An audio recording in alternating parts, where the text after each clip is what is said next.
Hey listeners, how are you? What's been happening? Have you been good this week? Look, I've been pretty good. How have you been enjoying the games? It is ridiculous the last 2 weeks. I don't know how any of you are keeping up. I, for sure, am not. But look, it's not about me, is it, listeners? It's not. It's really not. It's about our guest today. Now, look, this is episode 72. This man has been requested many times since I've been doing this. I unfortunately was not around when he sort of started his early content. In fact, doing some research recently, I didn't realize just how long he has been around. He must be almost as old as me, shockingly. But anyway, we're going to focus more on his new direction because I think he's changed a bit, but maybe we'll talk about that first. But look, I'm still going to stick with this intro that I wrote because this is the I almost said his name there, listeners. This is the dude that I want to see. This is the dude that I want to speak to. So, of course, I am referring to the man that has zero fucks to give, and he gave them. He's cut down trophy hunters with the precision of a Soulsborne veteran. He's the voice of a disgruntled, angry generation of spam hunters in denial, a champion of completionist from the 57% perch. Don't expect a participation award from him with your 90% bling. A man of game series, he never fires one shot, but always empties his python. He seems to hate trophy hunters almost as much as he hates himself. He is more than a man, he is an experience, playing under the handle CMH777, the one and only, the Carlo Haz experience. How are you today, sir? Massive. Well, look, that was a massive introduction. You should definitely be. Now, you do have this, like, infamy within the trophy hunting community. Why is that? Well, I mean, I've been around for a while. Like, 2013 is when I first started YouTube. So, because I was one of the first, I guess, in terms of somebody who makes content around trophies, whether it be guides or list videos or whatever, I kind of have that long-term cemented mentally disabled fan base. They do love you, though. I mean, you've definitely found a niche grouping. What I loved looking back in the annals of your repertoire, and I stumbled on 2013, I believe it was, a podcast you did. I think it was a short-lived podcast, perhaps maybe your first one at the time with two of your mates there or whatever. And they asked you to describe your channel, and you were brutally honest. It was wonderful. You said it was just a copy of Achievement Hunter, and I thought, this is a guy that's got something to say. But have you changed? Like, you've been around a long time. Have you changed since then? Your content, your outlook?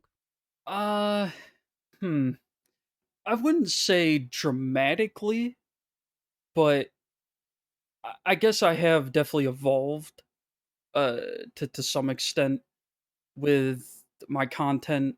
I used to not be so abrasive. I was definitely more, I wouldn't say family friendly, but nice. Mm. And I think it was because I was still young. I still enjoyed wasting my time boosting multiplayer trophies. So I kind of enjoyed the trophy community, and I guess that doesn't exist anymore. So I think that's would sum up in terms of how I've changed. Yes, yeah. Look, I like that. I like that. It's forever positive. I was definitely right about the self-hate with you, which I love to embrace, and we're going to get back to that if we can. But why don't you? I don't know anything about your gaming background. Now, I get a feeling you were an Xbox player at one stage. Am I off the mark there, or? For 2 months, yeah. Oh, was that all? Oh, that's tragic. So you're a PS gamer. What's your sort of history with gaming, if you'd like to share with our audience? Well, I've been gaming my whole life. Had a PS1 with Gran Turismo and Crash and Spyro, and had an N64 with DK64 without the Rumble Pack, so I could never actually play the game. But really, I spent most of my time on PS2 until I eventually got a PS3. So I've really been gaming so long to where sometimes I have to catch myself. I get a bit of boomer mentality when I look at like newer stuff in games. Yeah. Like, oh man, look at all this hand holding and all this DLC and stuff. Back in my day, we only got 4 hours of content in our game, and we liked it. It's very true. It has moved forward, definitely. Now we'll touch on your sort of favorite games and all that. But I'd like to know the history, if you're willing to share, about your name. Now, I know the 777 from listening to you as random numbers, apparently, that mean nothing. Is that correct? It's just 7. Oh, it's just 7 now. It's 7. Yeah, I like that. You're like the evolution. You're like Prince. You're the form in the making. Perhaps you're going to be a symbol. You'll just be 7 in the future. That's how people will refer to you. I like that. And of course, the CMH. Do you want to elaborate or not?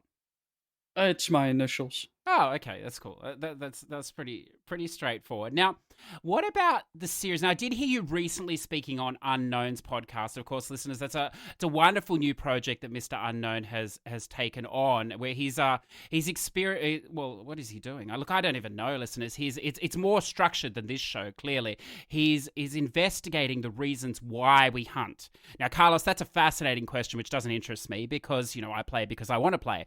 That is enough of a reason, I think. But it's an interesting question, I suppose, for people that are trying to find their way in gaming. And you seem quite grounded with where you are. So I'd like to ask you, what are your sort of favorite genre of games to play? What do you enjoy playing? Man, what was my favorite genre? I would have to say of recent big anime titties. Just full on like hentai games. Look, I'd agree. Now, you open a dangerous door here because I play those sort of games. So could you name some? You got Senran, Kagura. Near Automata fits in that a bit. You got some ass. Yes. Yeah. The fabulous upskirt trophy, of course. Yakuza will scratch that itch a bit. Yes. Yes, it definitely will. That's right. Yeah. Yeah. I mean, that's sort of the mainstream Japanese, I mean, you can go so much further. I know, looking at your profile, you're not really a visual novel man, so you're perhaps not used to, the octopus action and things like this between cousins and siblings that can occur in these titles. But look, that's a wonderful world for you to explore. Now, the other thing that I noticed you have no qualms about in your trophy roast is a series. You're a bit of a series man. Is that correct? Why? I don't know. I've always been fascinated with the idea of, having every Call of Duty game platinumed, every Need for Speed, every Battlefield, because getting a whole series done can not only show, like, your fandom and support for, like, a favorite series, but it also is usually a bit of an accomplishment because there's a lot of games, it's a lot of time spent. I just think it looks really nice on a trophy list. It's really the gist of it. Yeah, yeah. Although not all series are equal, I suppose, because I see you have done Rage 2 here, but I noticed in a recent video you put a bit of a disclaimer, a bit of a warning that may not be the the best use of one's time. It's not a best use of one's time, brain cells, money, just anything. Yeah, it was really a disappointment, wasn't it? I think that game. But more than a disappointment, that game haunts me still. Yes, yeah. Well, you did a good job of it getting through it. I don't blame you for not going for that DLC. Possibly at some point, but look, I'm not here to roast you, Carlos. We're here to find out about you, I suppose. Now, you did do a lot of trophy roasts and stuff. You are well known for that, especially in some of my listenership. What draws you to doing that sort of thing on another person? Well, I want to say it started in 2016. It might have been 2017. I'm not entirely sure, but I used to do more live streams on YouTube back then, where I would just sort of go crazy, talk with chat, make a bunch of jokes. And just for some reason, I guess I was looking at people's trophy lists, like somebody asked me to look at their trophy list, and I looked at it and I just tore it apart. And then I just started doing more, and then, it just eventually turned into a thing I did. Yeah. Do you enjoy it? Absolutely not. Why do you say that? Well, I enjoy it a bit, but Yeah. people would want me to do that every week if I was Yes. willing to, and I can't. Yeah, I can understand. I love now too. I see you've recently started up again. You put some lovely music underneath as well. It's wonderful. It really it's like an old style radio show. I like it. Now, I want to ask though, and I'm sure you've been around the trophy hunting community and the gaming community a lot longer than me, and I know we're having a bit of fun here. As you can tell, listeners, this is I think we're feeling each other out perhaps here or something, but this is a serious question though in this part, is that there is a lot of struggling people in gaming. One of the things that I've noticed in the last 5 years, but particularly in the last 2 years or so of doing a podcast, is just how gaming is really a salvation for many people, which is fantastic. It's a break from reality and for some pretty difficult lives. And when you do a trophy roast, now I understand people are volunteering for it. You're not just picking random, people off the street. But is that ever in the back of your mind that some of these people are, perhaps less stable or whatever else? Does that censor your tongue at all in your roasts? Uh, no. I In the past I had a couple people get mad with the final rating I gave them. Mm. It's like, oh, I gave them a 4 out of 10 and they think they deserve like a 7 out of 10. And it's like, okay. It's just my opinion, man. Yeah.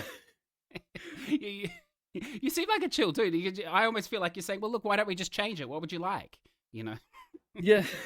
It comes back to that no fucks given approach, which I endorse.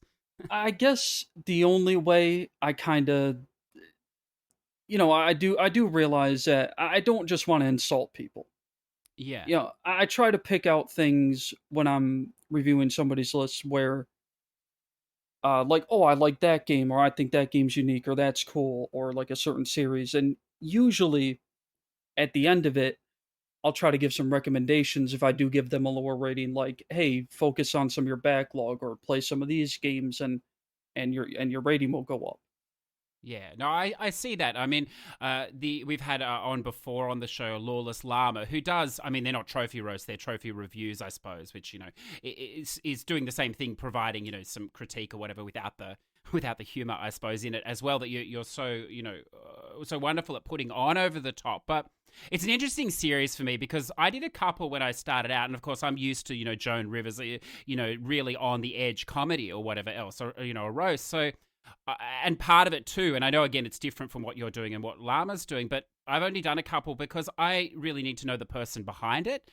And so, I mean, I know the games they've played, I understand what they're doing, but I find that humor is far more centered around that person. But of course, when you get to know the person, you also get to know their boundaries and how far they're willing to push. Because I think one of the great things about being a YouTube content creator is that there are no boundaries. You can just put anything out there.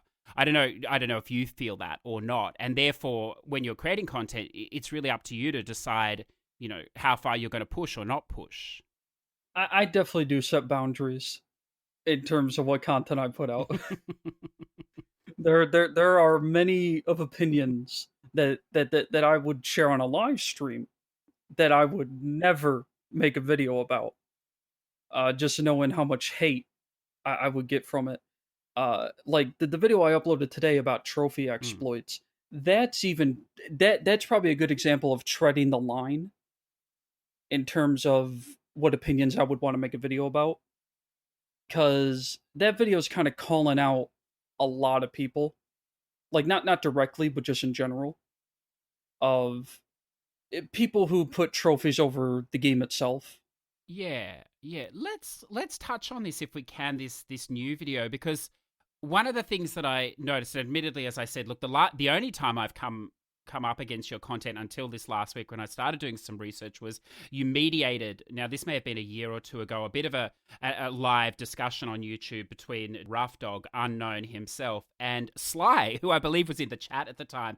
And look, I don't want to get into that because, there's a negativity and everything else, but even at that point, I thought you're very, you're very calm because, there's a lot of opinions there, which we're not going to touch or whatever. And you are, but I was sort of expecting maybe along those lines. And your last two videos in particular, and I'm glad you brought them up. We can start with the newest one if you like. They're definitely not what I was expecting. Now, you say there that, that's on the line and whatever else. But see, I find that alarming because, and listeners, if you haven't seen it, I highly, highly suggest you check out Carlos's channel and go and see it. It's only a 10-minute video. It's set to Fall Guys. And you're talking about you're talking about exploits in effect and playing the game versus, the game playing you for trophies and stuff like that. And that saddens me that you feel that it's on the line. And I believe you, I'm sure it probably is. There people have a problem with that. But it's interesting that the community has moved that direction that far, don't you think? Yeah, and that's really was a main point of the video of, like every game that comes out, I just see people trying to avoid playing the game. Yeah. It's when you say it like that, it's just mystifying, isn't it? Don't you think? It's got to sound incredibly strange to people who don't trophy and achievement hunt. Yes, yeah, yeah. And I mean, it's not only, I know you use Fall Guys as a reference, but I mean, there was Cuphead recently. There's been many other games. And look, I tread the line very carefully here because I'm definitely a spam hunter, If there's something below 90% on my list, it's a mistake, obviously. And, so I'm a fan of the easy game and, I'll use exploits here and there, but this championing of this cause is always interesting to me. And I wonder, Carlos, does it come back, do you think, that trophy hunters always feel they have to play everything, well, what do we say, to acquire many platinums. Not all trophy hunters, so I should be careful here, but trophy hunters may be focused on padding their scores. They're trying to play everything. Do you think it's a time thing that they just, by using manipulation, it's just saving them time so they can move on to the next experience where they can do it again? Well, I feel like they're hiding behind the explanation that it's time, but in reality, the time they spend, it's a joke I make all the time. The time they spend making forms and stuff complaining about it, if they actually sat down and played the game, they would have had it done by now. So it's more so effort. They don't want to put in the effort. Yeah, that's a good point. And one of the things that I found interesting, I don't know if you want to comment on this or not, it's totally fine if you don't, but, this is also then tied up with using guides. Now, some games lend themselves more. Obviously, Fall Guys is there is a high degree of skill in there. Your guide's not going to get you the trophies, in that you're going to have to do it yourself. But there are many games now where you can follow guides, and it's mystified me for a long time that people do this and they have no concept of what the game was even about. Yeah, I don't know how you feel about that. But I think for me, that's going far more than where you went in your video. I think that's where we're currently at. I don't know. How do you feel about that sort of thing? In terms of using guides? Well, using guides like walkthroughs to the point where you don't even know what's going on anymore. I mean, it harks back to, you made a point in your video there, which I thought was interesting, that, you can tell that it's not even fun for these people anymore to play like this, yet they're trapped on the wheel and continue to do so. Well, I know people personally in the community who really, they try to get fastest achiever for the platinum. So they're really studying guides and talking to people, being like, how can I do this faster? How can I optimize this? Like, I'm always one where when I'm going for a platinum in a game, I usually reference a guide just to get an idea on terms of, is there something missable? Because you don't want to miss something and have to do a whole nother playthrough. But I definitely am not one that likes to go around and use a guide for everything and have a guide dictate how much time I'm going to spend on the game, whether or not I play the game, and just how there are Discord servers that I have been in that there is multi-day long discussions about people talking about a single trophy in terms of how to go for it before they have even played the game. Yes. It's mystifying, isn't it? Do you think we're at the point now? I mean, this may be cynical, but I'm not a young man, so I'm allowed to be cynical and jaded. Do you think we're at the point now where many of these, and no names, of course, but many of this style of trophy hunter would just be happier to give Sony the money, receive the trophies, and not have to bother with the gaming experience at all? Well, I have been paid by people to get trophies for them, so yeah. Yes. Yeah. It always mystifies me. We won't go down that line because I didn't prep you on that direction. But before we touch your other video, one of the things you say in a lot of your content is, you're a trophy hunter and we all hunt in our own ways, and you hunt in your way. So what is your way? Maximum pain. Yeah. So you deliberately handicap yourself? Is that the goal going in? Well, let me put it this way. Earlier this year, I decided to get the Gran Turismo Sport Platinum. This is a 250-hour platinum minimum. Mm-hmm. I did it in 2 weeks. That's pretty crazy. Mm-hmm. Do you like? I noticed, like, I didn't look too thoroughly through your profile yet. I'm scrolling through now, but I noticed you mentioned racing games a lot. So why did you choose that one? Is it just because it was so ultra rare, so long, so challenging? I mean, do you have an affection for that series, or? I love Gran Turismo.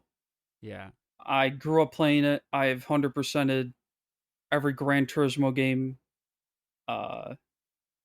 I just love the series, and I can't wait for Gran Turismo 7. Yeah. No, it looks good. Did you enjoy Sport? How would you rate it against the others? I know it had a bit of a critical around the place views. It's definitely not a main series Gran Turismo game. It is definitely one of the best racing games I've ever played in terms of physics and fun.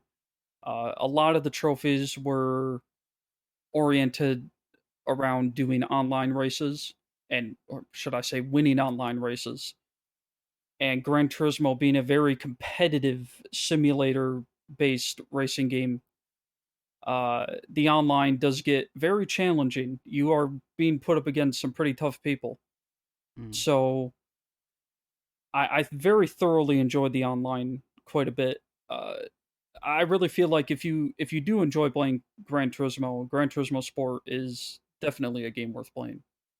Yeah, it's an interesting point. I by no means make light of that game or that platinum because I know it's highly skill based as well. But I mean, in the racing genre, I can see here you've also done the Burnout Paradise stacks as well. So you're well versed, in all sorts of racing here. But one of the things that I'm most interested in playing a lot of racing games across rally circuit, off street, is the push to more arcadey races. And our Xbox is definitely leading the way there with their Forza Horizon. But PlayStation is trying to cope. And I mean, we see the latest installment, which I gather you're probably not a fan of, the Project Cars 3.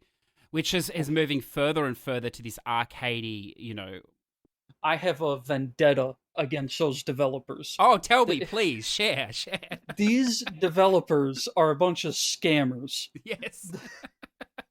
Did you get burnt by them? Well, I supported these developers ever since they made Need for Speed Shift 1 and 2. Mm-hmm. See, people don't realize they made those games. Mm-hmm. And then they came out with Project Cars, which I backed their Kickstarter for. Mm-hmm. The game came out, terrible game, awful game, incredibly horrendous. And the trophy side, there's a long tail on the trophy side for that game. Yes.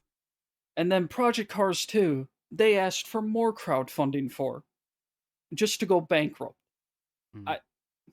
That developer is disgusting to me. Yeah, look. I having played a fair bit of Project Cars 3 now, I may be in line to agree with you here because it's an interesting series. They're definitely moving to more mainstream or whatever, but there are massive technical flaws in that game. I'm not talking about the trophies, although I know there are glitch trophies, but just in the graphics as well. There's flaws in the gameplay itself. I mean, the general career progression and the money, which is all tied up in that, is off center as well and glitch. But you know, it is what it is or whatever. I'm not. You're never going to convince me that PlayStation has a decent racing game against Forza at this stage. But you know that may change, Carlos, coming into the PS5. What? Oh, Well, you hold want on. you want to pick up, please. Oh, hold on. Gran Turismo, even sport, is better than any Forza game. Well, all right, hold on. Forza Horizon is fantastic. I will agree 100%. Forza Horizon is awesome. I've played 2, 3, and 4. They're great. The main series Forza is some of the hottest garbage I've ever played. Are you telling me, Carlos, you're not a fan of microtransactions that riddled Forza 7? Does that not appeal to you? I'm not a fan of Forza 5 through 7. I think they should all be erased from history. Yeah. Look, I'm just teasing you. I'm more of the arcade player as well. But it's interesting. It's interesting. I think it's tied up in the machine as well. But it's interesting. I didn't realize you're such a big racing fan. Now, can we touch on your other video here that you recently released as well, which I watched, which I thought was interesting. This will surely gain a lot of resonance within the community on broken platinums. I mean, we are seeing this more and more. It obviously frustrates you as well. Oh, well, a lot. And you made this interesting point, which I find amusing, although it is definitely true, is that you referred to indie game devs that are releasing lists that are broken. And I play a lot of indie games, so I have to concur with you. That is true. But you made this point, which I've never considered, and I've spoken to devs before, so I understand. They do make their trophy list. Very few of them outsource that, so they have a stab at it, although it's usually in the lower levels of many developers' minds and interests. It's probably the last thing on many of their minds. But you do make the point in your video that they put the trophies in, therefore hopefully there was some sort of QA and they tested them to work. So how the hell does the game even release? And that's mystifying there with broken trophies. That is mystifying as well, isn't it? Yeah, well that's what's so frustrating to me about it, is especially what the one game that really pushed me over the edge to make that video was an indie game called Windbound, which I believe I mentioned in the video. Yes. It's got trophies to finish the game in 6 different ways. And for a week, nobody earned the trophies, even though there was like a dedicated group of 10 to 20 people trying to do it. So you put so obviously some thought, whether it was just fun making up whatever playthroughs, some thought went into that, and you didn't even care to make sure that people who did it would get properly rewarded. Yeah. Look, I totally agree with you. And the funny thing about that is that I tend to buy a lot of games, and I don't necessarily worry about reviews. I usually just jump in and deal with the shit show later on if it so happens. But one of the things watching your video, you made the point that, indie devs more than anything need money. Like every day on Twitter, I see more going to the wall or they're doing it tough or whatever else. And I was going to pick up that Windbound game. I believe I had in my cart. And after watching your video and then realizing the trophy list was broken, and look, I played games without trophies across other systems, so it's not a huge seller for me. It was enough of a seller for me to pull it out of my cart and not buy it, because I mean, it's a 3/4 price game as well. It's not your typical $10 indie game or whatever. So I think your point is valid. And if trophies are perhaps secondary at times to me, they're very much in the forefront of many gamers, particularly in this community. So it's a wonderful point that they continue to release them like this. I don't know what the solution is. Maybe boycott the game. I don't know about boycotting. I just wish the developers would just, especially on the indie side, because that's their bread and butter, their game. They have nothing to fall back on. A big AAA game, the developers still get paid no matter how the game does. But the indie devs, if that game doesn't do well, they they might not ever make a game again. Mm-hmm. So if you're gonna put, I just would say, well, a good example is they lost a sale from me.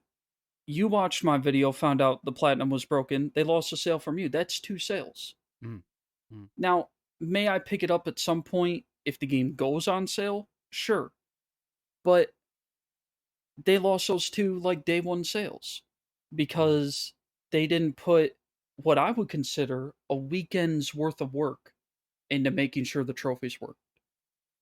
Yes. Yeah.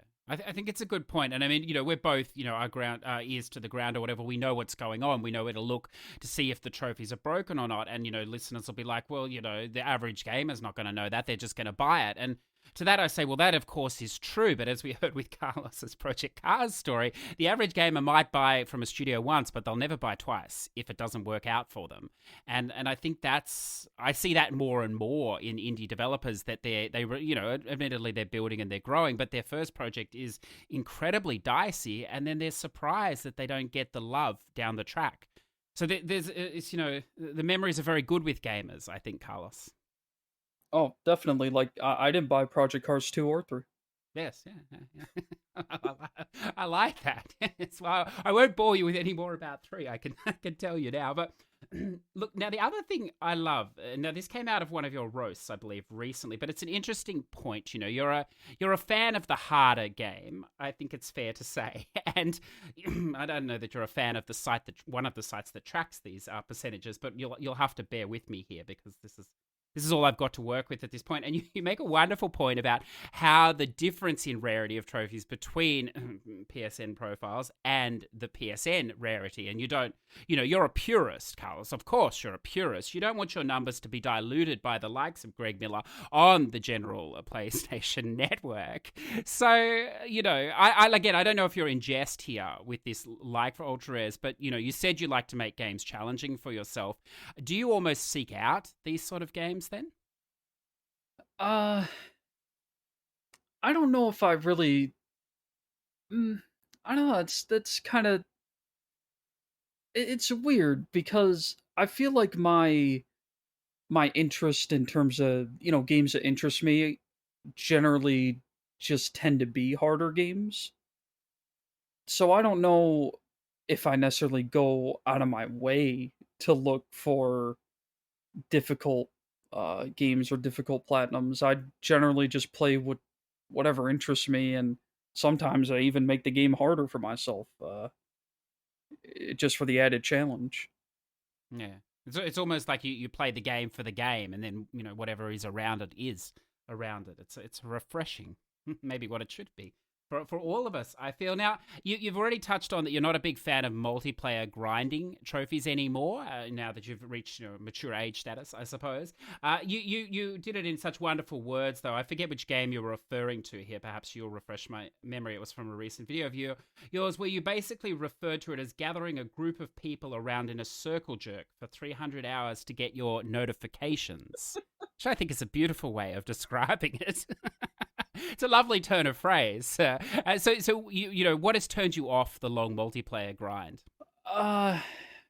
Well, I enjoy a good multiplayer game if I can actually play the game. What gets me is multiplayer boosting, for trophies. Like I know in a regular gaming sense, when you say multiplayer and boosting, it's looked at as a negative thing. But in trophy and achievements, you boost to earn the trophies. And you generally do it in a way where it doesn't affect anybody else, because we refer to people who actually play the game for fun as randoms. We don't like those people. See, they're cluttering up the percentages. That's right. So, true. For me, back in the day, I might spend 2 months getting 12 people together every afternoon to do Crisis 2 on the PS3, and we can line up to get our head blown off by one guy every 15 minutes. It's when you say it like that, like, look, I'm not a fan of the multiplayer game, but that's because I have no skills, Carlos. So, as you can understand, these multiplayer games are no good if you have no natural ability. You're just the fodder, which is fun. It's always fun to be shot in the first 3 seconds as you respawn, but it does grow tiring, after the 50th time. So I tend to avoid them, but I suppose early on I was mixed with some pretty hardcore trophy hunters, and I think you've probably done this game, perhaps. The Star Wars game, the EA Star Wars game or whatever on the PS4, the first one. Battlefront? Yes, that's it. Yeah, I've done both of them. Yeah, like it's a good game to play for fun, but I think the trophies are pretty, excessive. And there was a trophy there. I don't know if you did this, perhaps not because you're a skilled gamer, but there was a trophy there to reach level 100. And of course, this is before, your bonus XP weekends, 10 times, 50 times, 100 times, whatever they're doing now to, boost people up. This is when you had to do it just, as it comes or whatever. And the method involved, now I'm a little bit weak on this, perhaps you've heard of this disgusting practice of following this droid around, I think it was, and touching it or pushing it. Oh, yeah, you like playing Droid Run for 30 minutes, capturing the droid back and forth, holding down the square button? Yep, I did that. Yeah, many hours. And at the time, you're laughing now. It's disturbing for both of us, I know, listeners. Listeners are now thinking, Jesus Christ, how much time do these guys have? But, at the time, even then, I was like, this is really insane to be doing something like this. But they all wanted the trophy, and, I was a sheep back then, Carlos, a trophy sheep. I hadn't found my way. So I conformed to the trophy hunting mentality and did this. But even then, I was like, this is fucked up.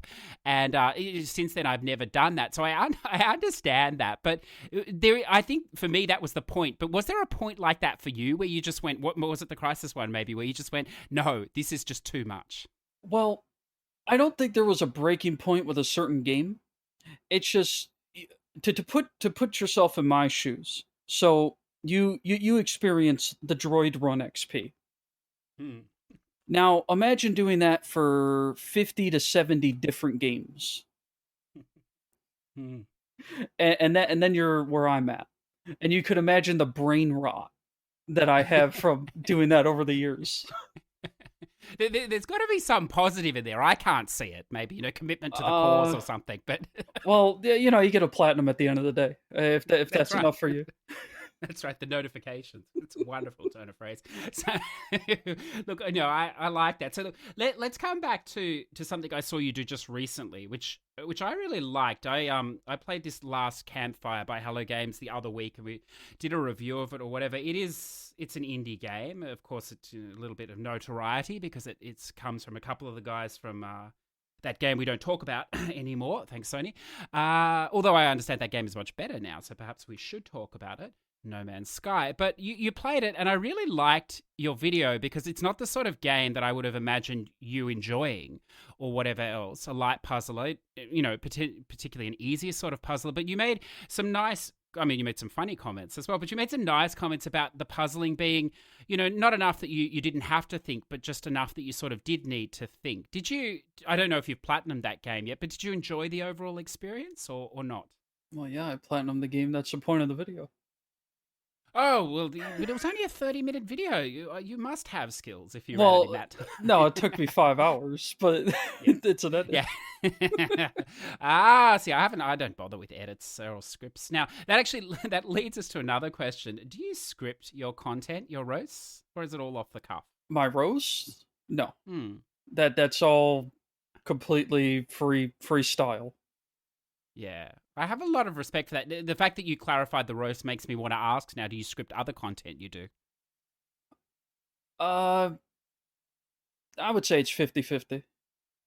Yeah. It's interesting, isn't it? Because reaching out to you, like, and full disclosure, listeners, I don't know Carlos at all. So, I'm just a random nobody to him that reached out, and it's very generous of him to give me some of his time. But when we do this show, and, not to sell it, because basically that's what happens every week is I just reach out to people. But there are majority, Carlos, of people, they want a run sheet. They want to know what's going to happen. They want the full thing. But for you, it was just like, yeah, fuck it. I'll be here when I'm here and we'll do it. And I really respect that because I think that does take some skill not to script and just to talk naturally. But I find, because this is how I operate, I find it very freeing. Do you like that, or do you find it a bit terrifying?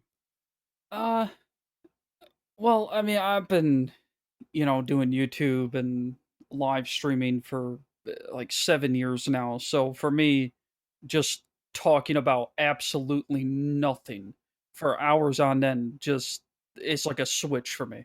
You just flip it on and off. I like that. I like that a lot. I want to ask here. I don't think it's an appropriate question, but you can choose not to answer it if you so wish. I made a joke at the start that you hate trophy hunters almost as much as you hate yourself. Obviously, it's a play on words, but I think there's some validity to that question because I see some of the stuff you say. The trophy community, and I want to tread carefully here because it's potentially a negative topic. It has changed, as we said, to inflating your numbers or whatever else. Do you think, moved away from trophy hunters and trophy hunting community, even though you create content and everything else, and perhaps you don't wish to answer this, do you feel less and less associated with the community these days? I'm definitely not uh part of the community anymore, in my opinion. At least for me. Mm, Uh like mm. I trophy hunt, I make trophy content that's for people in the trophy community, but I also try to gear my content towards people who don't trophy hunt. But for me, over the years, just trophies kind of became the the main event instead of the uh thing you get in the games you play. So people are playing games for trophies now, Mm. and it's really never the discussion about the games with the trophies. It's always a discussion about here's the game, let's talk about how easy these trophies are. And that has kind of pushed me Mm. away in terms of I don't want to associate with these people anymore because I enjoy playing games. Games are incredibly important to me on a day to day basis. Before trophies existed, I was a completionist because I couldn't afford to get more than 2 to 3 games at a time. So I was forced to play that game for all it was worth. Trophies are a representation of that for me, which is why sometimes I go even past trophies in terms of playing certain games. So, in terms of gearing my content around trophies, it's just more so here's a talking point, here's a point you can relate to in terms of what I'm doing when I'm playing a game, but don't get it twisted that all I care about is trophies. Yeah, that's quite a serious answer. I think there's a lot of truth in that. I wonder. See, it's interesting for me because I'm a massive trophy whore, I suppose. But when I started this podcast, it was literally to meet people and to talk trophies. But I realized very early on that while I love trophies, and I have way too many easy ones, of course, Carlos, no skill required. While I have way too many of them, I don't really like talking about them because they're not that interesting. I mean, the game itself is always far more interesting, and what I found is that talking to you today, it's coming across clearly. But playing games like Final Fantasy 14, the massive MMO, where the trophies stopped 300 hours ago, maybe 500 hours ago, I don't know. But it doesn't matter, and that's another world within a world. And I think I'm outside of the community, partly because of my nature, I think as well, but also because I don't find, and I know there are people that play these games and stuff, but I find they're so quiet now within the community. It's almost like they've been shut up or they've choose to move to other communities, and these people are still around and, to reach and talk to, of course, but they have, I think, reached the same position that perhaps you have reached and myself, some time ago, perhaps, that it's a wonderful side thing on the game, but if that is all that you're playing for, it's just boring. Yeah, it just really is. There's so many YouTubers in the trophy community, and I don't mean this as an offensive thing or Mm, whatever, but they only make content on the easy stuff. mm, mm. I want to be that person who uploads a video of me getting the platinum in a 10 out of 10 200-hour game. because I wanted to. Hmm. And that's what I feel is missing. Like there's not enough of that competition in a skill sense anymore. Yeah, yeah, I like that, and I think just to further that point, I mean, there's a saturation of guides. That's what's been created on YouTube of easy games and walkthroughs and things like this nature. And I've been thinking about it for some time. And of course, these people are very big, whether it be on the Xbox side, well, relatively very big on the Xbox side or the PlayStation side. But there are very few console gamers that are just, and I know on Twitch they're doing it, so not Twitch so much, but YouTube, or just putting out videos of just gameplay and gameplay talk without, as you say, this reference to trophies within the community. I mean, there's a ton of them outside, and it makes sense for you to do this because the market is much bigger. And for some time I've been wondering with developers, how they see this, because their game is being bastardized really by these guide writers. And again, they're just there to make money, they're there to sell their product or whatever. But it raises a really interesting question across all these things. And I think, listeners, as this is a trophy podcast of sorts, but, whatever you think, the trophy hunters are far in the minority of game buyers, aren't they, Carlos? I mean, the majority of people in this ecosystem of buying games, consoles, they're not here for achievements. Oh yeah, definitely not. You can see the numbers on PSN profiles. Yeah. Yeah, I like that. Now, look, that was all quite serious, so I don't want to drag you down any further down that rabbit hole. What I would like to ask, though, is you do play, you play a lot of games, you play a lot of series. What are some of the series that you've really enjoyed that you could recommend to somebody to start at and they'd enjoy probably, or it's worth playing the whole way through? Terminator. The Terminator series? Yeah, you got Terminator Salvation on the PS3, and you got Terminator Resistance on the PS4. Some of the best games I've ever played. Yeah, well, look. I don't know if you're being serious there. I hope you are, but the Terminator Resistance wasn't too bad. Yeah, I agree. Obviously, you'll sell the Gran Turismo as well. Are you? I look at your list here. Ghost of Tsushima, 4 trophies, 52. Are you a massive exclusives player? Well, I don't know why you got to call me out for not playing Ghost of Tsushima yet. Look, I'm not calling you out. The reason I bring that game up, Carlos, you wouldn't know, but I platinumed this game last month, and I am an aging gentleman. Now, I button spammed the triangle for the 60 hours it took. Now, I've got severe RSI still 2 weeks later in my thumb from doing that, so I'm not calling you out at all, sir. If anything, that game should come with a public health warning. Don't spam the triangle. But, but I'm sure you'll get to it at some point. It's so tempting for me to rip into a roast of your profile here, but I'm not going to do that because that's not what this is. There's plenty to roast. There is. Well, if you ever want one, I could arrange it. It could be a little bit more cutting than you expect, though. So we'll move that on. Oh, you've done Wreckfest as well. That's good. It was a very fun game. Yeah, it was. It was to Destiny 2. Well, that can be forgiven, I suppose. In there as well. But yeah, that's good. Oh, you did Need for Speed Heat as well. I did all the Need for Speed games. Yeah, that's good. That's good. Well, look, it's been wonderful today to get a bit of an insight into the man, the myth, and the experience that is Carlos. Of course, Carlos, if our listeners were trying to find you, this is the part where you spruik yourself, how can they do so? You go to youtube.com.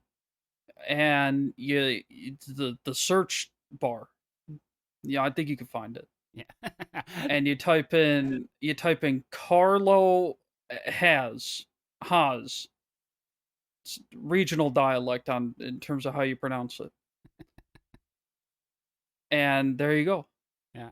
Look, it's so wonderful, listeners, because if you were with us last week, obviously Reddy, he's from Queensland. He's a wonderful guest, someone I greatly enjoyed talking to. He's a stream of consciousness sort of dude, and today it's been wonderful to talk to Carlos, where every word is an experience. It really is, sir. It's wonderful, and you're a deep thinker, I can tell. Perhaps you're still in discovery of your greater purpose, which I love. I think we all are in this world, but I like the direction your channel is moving in. Because it is a bit of a new direction, isn't it? I think it's fair to say.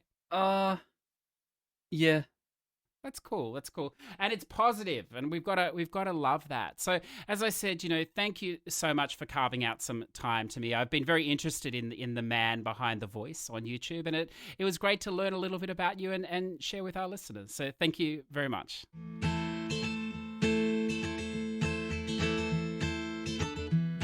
Well, there you go, listeners. It's always nice to put a person behind the voice. And I think that's what we did today. We got to know a little bit about Carlos. He's been a very requested guest right from the beginning of Push to Plat. So if you were holding out to hear from him on the podcast, I'm glad that we could deliver. Of course, if you're not familiar with his work, and look, there's a little bit of black humor in there, a little bit of tongue in cheek, but a little bit of truth as well, as I think we heard today, then of course you can check him out on YouTube and Twitch. All his information is in the show notes.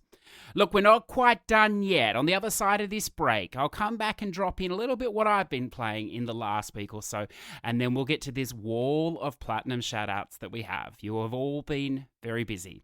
Catch you soon.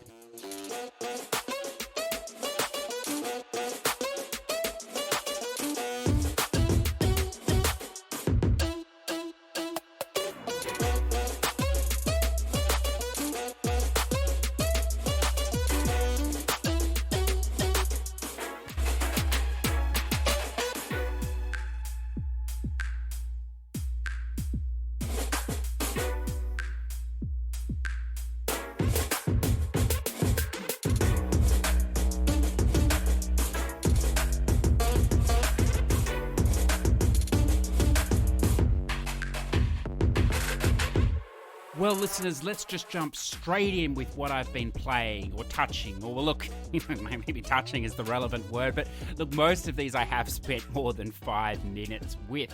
Having said that, I'm going to start us off today with Marvel's Avengers.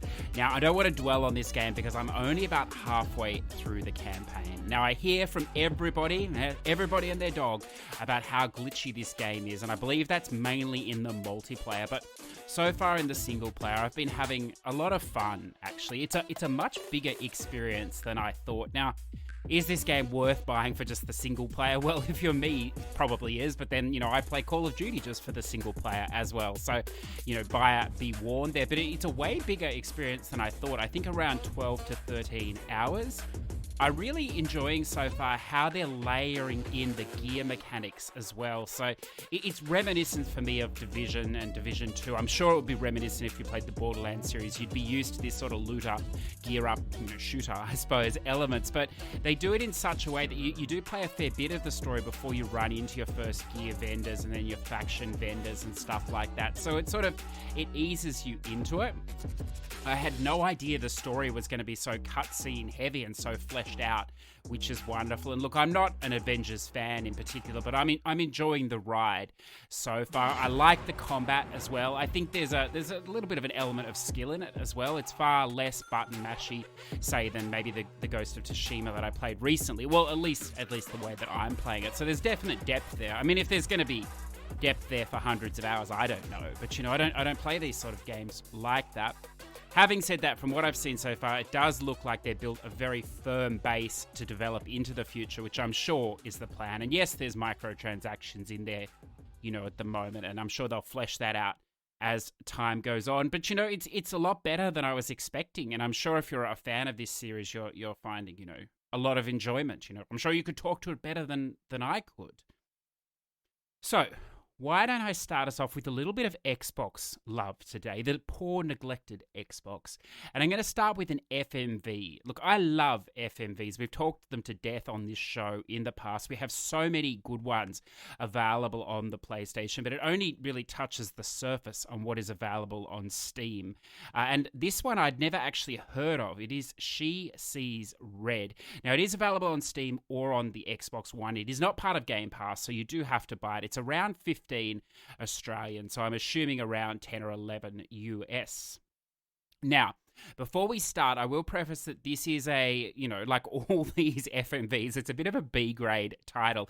It's got some cheesy elements in it, but if you love this genre, you love the cheesiness, and you're going to love the cheesiness in this. Now, it is a Russian production, so I would, again, subtitles. Oh, I don't want to read. Fuck it, CJ. I don't want to read. Well, if you don't want to read, you're going to have to deal with some funny lip syncing issues because it has been, localized the voice, but, it doesn't match up with the lips particularly well. But if you're happy to read, and you do have to play it through 4 times, so you might even experiment with it here, putting it in the native Russian, it really adds to it because it is this sort of a gangstery type story in a nightclub.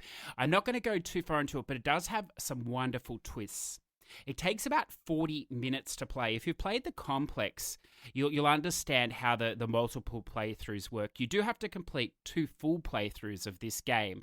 Now, there's a branching path decision early on, which sort of sets up the 4 endings, and the first and second off on one, and the third and fourth on the other. Now, it only takes 40 minutes to play the whole way.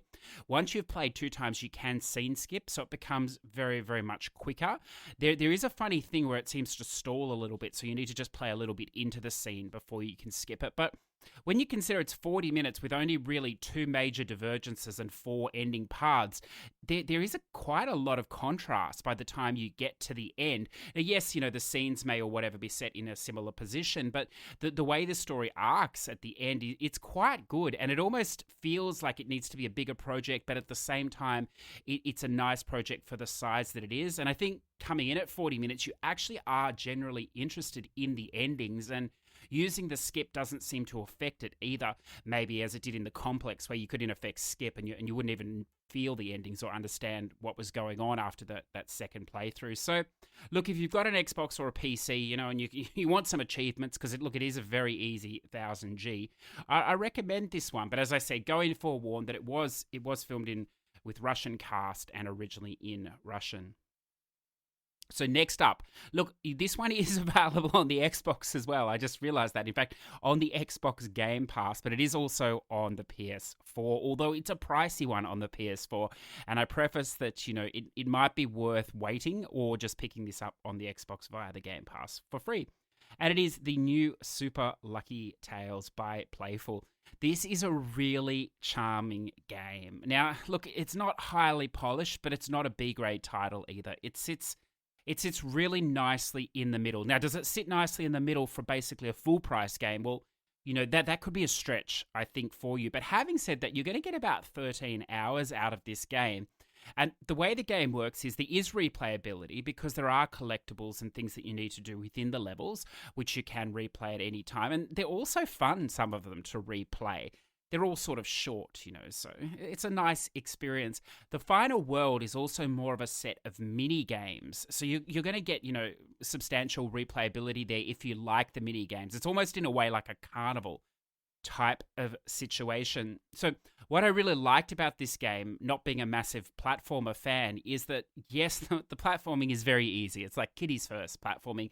There is a few spikes towards the end, but overall, it's pretty straightforward. But it has variety within the level design. Sometimes they have puzzles. Some of the levels are actually auto runners. In fact, I thought maybe that was the strongest part of the game, and unfortunately, they only seem to touch on the auto running maybe once per world. I don't know if once you've played it, listeners, you can let me know what you think. But I thought, I thought that could have been a really cool element, maybe pumped up the music a little bit and gone with that more. But having said that, they've done a good job. Each of the worlds has different mechanics within it as well that are sort of layered as you go. So it doesn't get stale over the 12 hours or so that it will take you to play. Now, admittedly, if you're just trying to move from world to world, you don't need to 100% every world. So it's probably only going to be about 6 or 7 hours. But if you are going for the 1000G or the Platinum, it is going to take longer.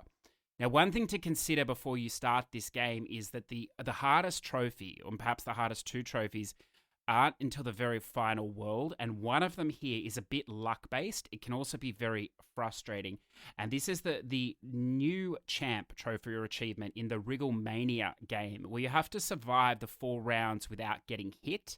Now, you're like, yeah, I can do that. How hard can it be? But the AI movement is a little bit random, not completely random, but a little bit random, and it can be a little bit cheap sometimes where you get hit, where just things are just breaking the hell loose. So if that concerns you, it might even be worth, it's not a spoiler, just watching a video for that. Or, if you're thinking, well, shit, that trophy or achievement can go off, then then maybe don't even worry about, the completion all the way through. Just enjoy the platforming and move on. But look, I think it's worth a look. Whether, as I said, it's worth a look at a full price will really be a decision you have to make. But if you've got the X, it's on Game Pass, so it's really no decision at all.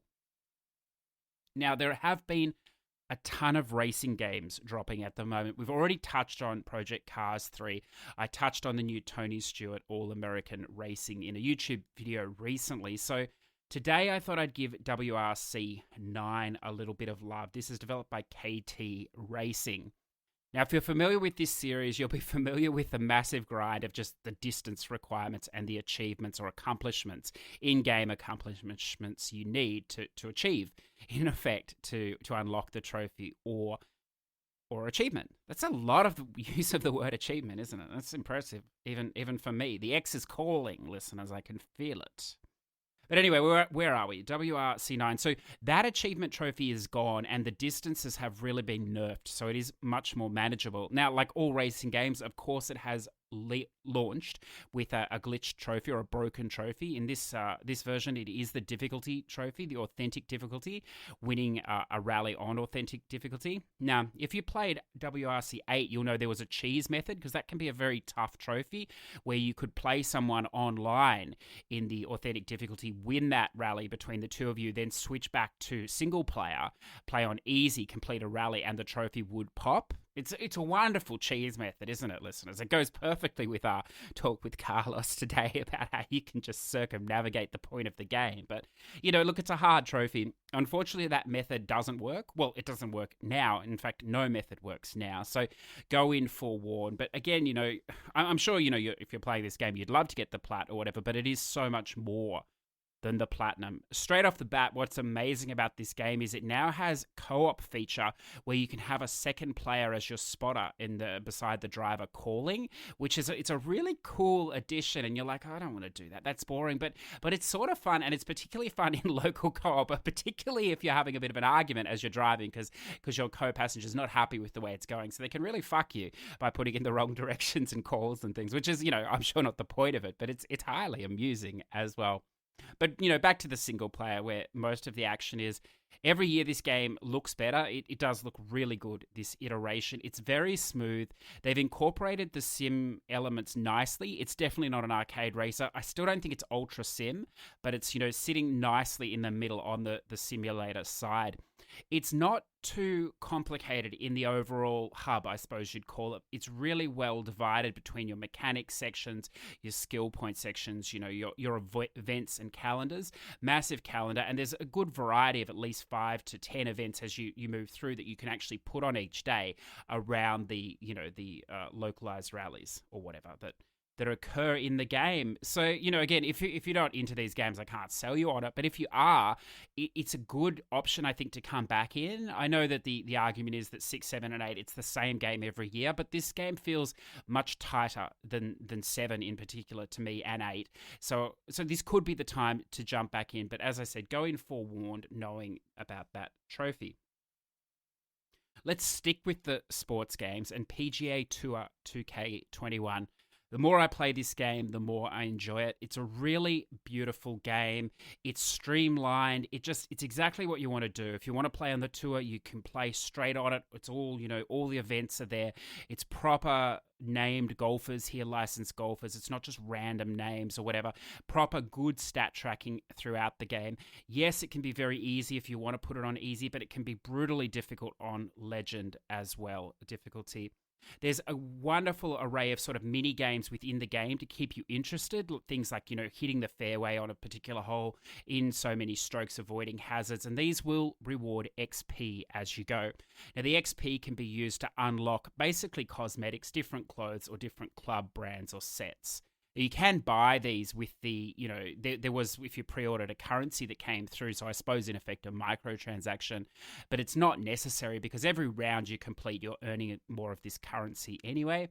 There's also a fun sponsor mode. If you remember back to the old days of the PGA Tour, even pre-Tiger Woods and through Tiger Woods, there were always these mini challenges with sponsors as well, and that's come back now. And look, they start off easy. I mean, there's a ton of sponsors you can choose, but if you stick with one, and you will need to for the trophy or achievement, they do progressively get harder, which is, it's a nice challenge on top, even if you're, playing the game on easy or whatever else. As far as difficulty trophies, there's really only one, I suppose, or one hardcore trophy there, which is to complete a round on an official course in Legend. But, like all great things, there is a wonderful cheese method. You can double it up, we found out, with the scramble method. Now, this is not from me. We'll give credit to whoever figured this out. I'm not sure.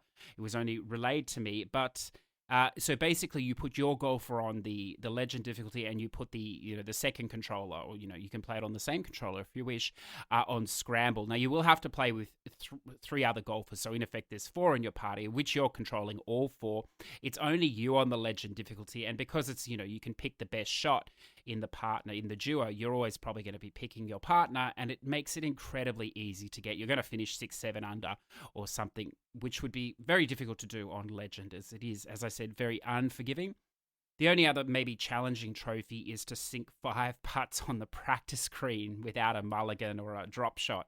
And I mean, this is a pretty crazy practice green. Like, you have some massive putts there that you'd probably never have in real life. So again, there is a putt tracker that you can use on beginner mode, and you just keep moving it around until you see the path exactly into the hole.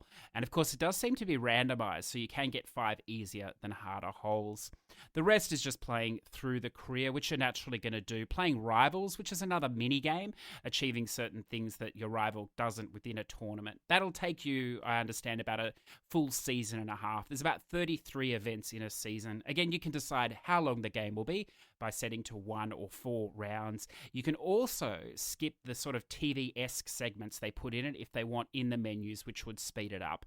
After a while, that is probably an optimal strategy, because it gets a little much. The commentary is lovely though, so it's refreshing to see we finally have a decent golf game on consoles. It's very, very exciting. So, listeners, I think that's about all I'm going to dump on you this week. I'm really tempted to dump on this Doraemon Story of Seasons. So maybe I'll just give you a little taster of this game, because, look, that's really all I've had. It's an RPG simulator VN farmer. It's highly anime in its character and Japanese, obviously, but it's really, really beautiful. If you ever played the Farm Together game, it's similar farming elements, perhaps not quite as fleshed out and developed, but then this game has a lot more sort of like mini side quests, I suppose, with all the different characters, and also much more emphasis on actually selling the things. I know you did that in Farm Together, but there's more of a focus on this in this game, so I suppose it gets a little businessy sim as well. But look, it's pretty easy overall.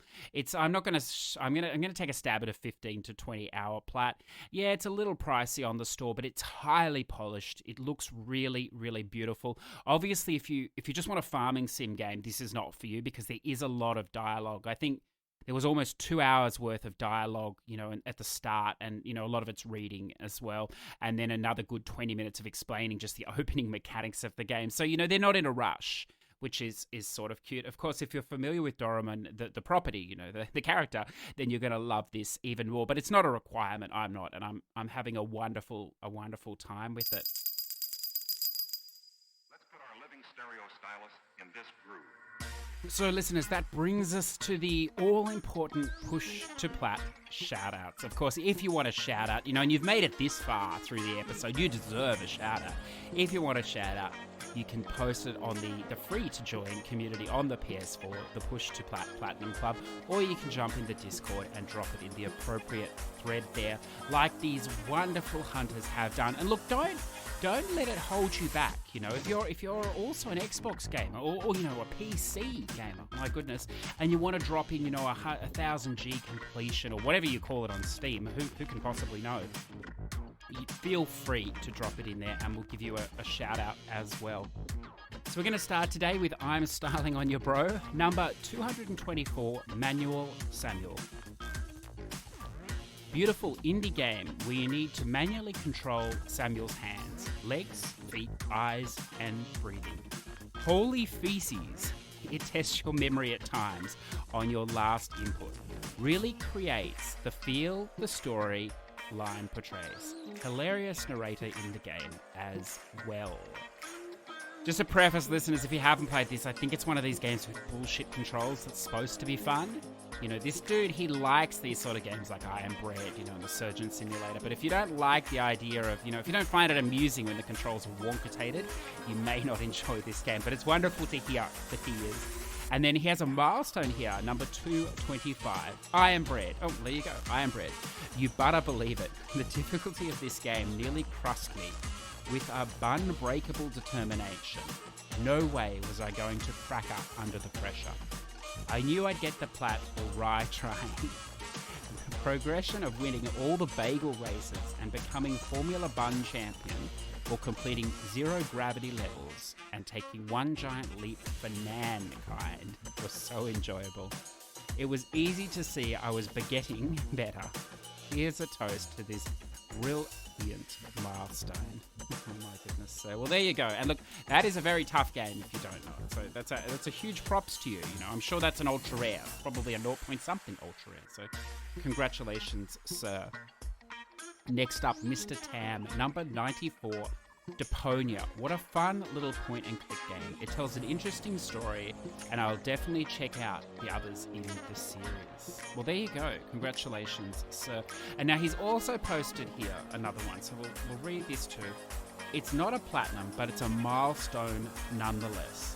My profile became lit today with 1,337 profile views. That number. What does it even mean? What does it mean? CJ is more of an expert than I, but I think that means the orgasmic factor has doubled. Well, look, as I pointed out to you, sir, rating the orgasmic rating at the moment is challenging. It's very challenging because Sly is still to put it on the profile, but you know we keep pushing and it will get there. Of course, it is just more than the profile views. We also need to take into account your bronze trophy, your country position, the unearned trophies, and the third last game that you played. If you can put all that together, you'll have a good idea of when you're ready to shoot. Congratulations, though, sir. Boston 10 George, number 181, Star Ocean 2 Vita. At what point do they call me to be a beta tester for Star Ocean 6? Maybe even a consultant for its development. I'm sure Square Enix would call any day now. I mean, it's got to be some sort of achievement, doesn't it, to have played all these games? Look, I don't know what sort of achievement, but it's got to be some sort of achievement, because it's like 20 million hours of your life you spent in these games. And this one's on Vita, and I'm pretty sure this was only in Japanese, too. It may not be, but I know he's doing one in Japanese. Maybe that's still to come. Or I think it was this one. So, you know, it's a massive achievement, isn't it? I just don't know what the achievement is, but congratulations, sir. Oh, he's got more here. Number 182, Active Neurons 2. Early copy I won from a Push2Plat giveaway. Oh, that's us. Oh, on Twitter. Oh, congratulations. Very fun and challenging puzzler. Visually fantastic, and the music is awesome too. Doesn't count as spam since I did it without a guide. Well, technically, I think it's going to come in at the 80% range, so you may escape the 90% spam on that. It is nice if you want to, you know, we'll give a little props here to sometimes you and the developer. If you do want to see any of that game, it's only going to cost $4.99 or something. I believe releases on the 16th, which will be later this week, on the PS4, Switch, and Xbox. I believe it may already be on Steam on the PC. It's a wonderful little game. It is challenging for sure. Has around 120 levels, probably around a 2-hour plat with a guide, but it is going to take you longer. And it's the sort of game that you might be better off playing without a guide. I mean, it does have an inbuilt solutions into the game anyway, so I don't know why you'd need the guide, but you know, it's worth having a go yourself first. Onyx. Number 886, The Order 1886. Oh, that's a tongue twister.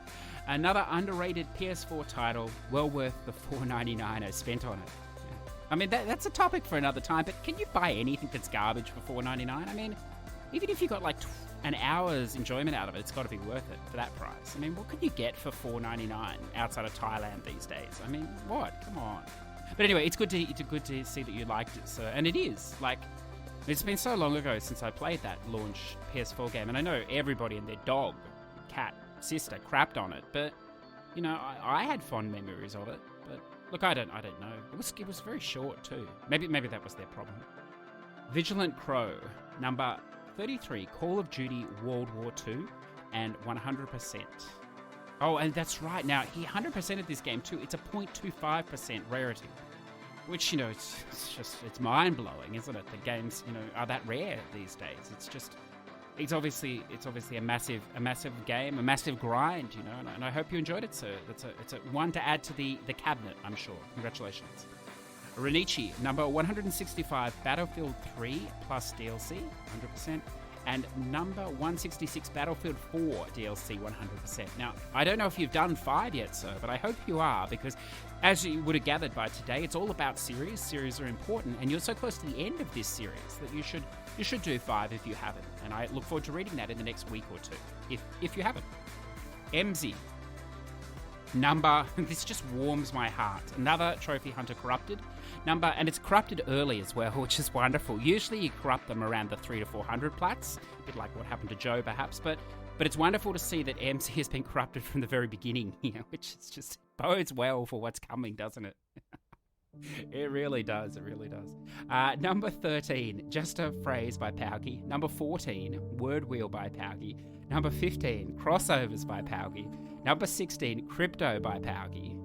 It's amusing because we actually have no connection with Pauky Games at all. In fact, I think they ignored me a couple of times. I may have made one too many jokes at their expense, but it's wonderful to see that you've done 4 in a row. So we're giving you a massive plug, Pauky, because your games are fun. They're fun. And number 17, Word Sudoku as well.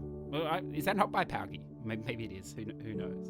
My only gripe, I wonder, I know it's difficult because it's a rhetorical question because it's only me here, but I'm going to ask you this, listeners. Do you like with these games how when you got to do like 30 of the 120 or whatever to complete the game, but they're all on different pages, which is fine. You know, you cycle through, but say you're doing the 38th puzzle on the second page and then you need to do the 42nd puzzle. When you go back to the menu, every time it goes back to the first page. So if you're on like page 8, you've got to cycle through all 8 pages again. Look, it's probably just me, but it's really annoying. Can you just fix that somehow? I don't know how they do it, but just fix it. You can see why we're not on their beloved list. Zuche, number 47, Horizon Zero Dawn. It's just a masterpiece, this game's. It's just, there's nothing I can say about it. That's it. Congratulations, James Hamlin, number 305, and also his 10,000th trophy. There's a lot of milestones this week. A lot of milestones. PGA Tour 2K21, which we talked about today. Congratulations, sir. Mega thanks to CJ for joining me to do the online trophy. Not at all, sir. Not at all. And look, I'll have you know, I was winning that match comfortably, and then I don't know what happened, but you absolutely smashed me in the last sort of 6 holes. So congratulations. It was disappointing for me, for sure. And our final one today, EDJ3DG, number 56. It's massive, it's a beast. It is the Ghosts of Tsushima. I can now join everyone and their mothers on having this platinum. It's so true, isn't it? So true. Anyway, look, we'll look forward to the next PlayStation exclusive for you there, sir. Why not? Yeah, but you look, Just Society, a wonderful game. So, as always, listeners, thank you so much if you made it this far. I hope you're having an enjoyable day or evening, and I hope you have a wonderful week as it is yet to unfold. The gaming is good. The gaming is fun. Let's make sure we can have a few laughs this week and smile. Happy hunting. I'll see you soon. Push2Plat podcasts are conceived, written and edited by CJ Anderson in Adobe Audition. YouTube upload handled by Repurpose.io. Music licensing by Artist.io. Push2Plat would like to thank all our Patreon supporters with special mention to our Patreon producers Zador VP, Redbeard Rick, T-Bird, Ready to eBay and MZ Nitro. Without your support, this show would cease to exist. If you would like to say hi, jump into the Discord in the show notes or on Twitter at Push2Plat. If you're interested in supporting the show, then jump on Patreon, the Push2Plat Patreon, where you can find more information on how to support us and to allow us to continue to bring wonderful guests and topics from around the world.